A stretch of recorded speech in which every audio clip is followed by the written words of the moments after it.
Jim, we're going to have to talk fast because we want to get this out there. You noticed the same thing I did on the first day of Capitol Hill with Jay Powell, that it really wasn't much about monetary policy. It's more about his regulatory hat because, like mortgage issues, government wants to have more control over banks, in particular maybe to help fund policies. Didn't you think the questions were more in that regard? Yeah, they're coming right at the Fed. They see them as being... I mean, the Fed's the front door to the banks. Right, and they see them as a big pile of money that they want to get their hands on, and nothing epitomates that more than this modern monetary policy, or MMT.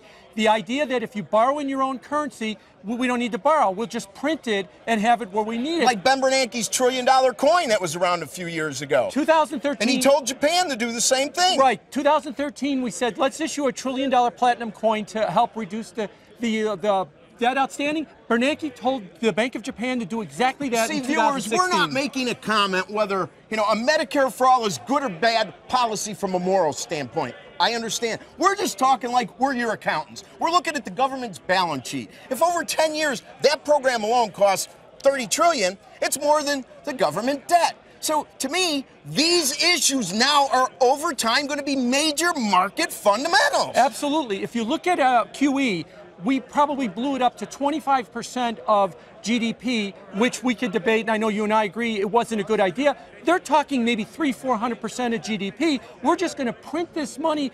This is hyperinflationary. This is a risk. You took physics in high school, right? I did. Perpetual motion machines. Is it real in the physical world? No, it is not. And it's not real in the economic world. You ever see those optical illusions where it's a bunch of stairs, looks like you're going up, but you're really not going up? That's what modern monetary policy really is. It shows you something that you think is obvious and should work, but it's not going to.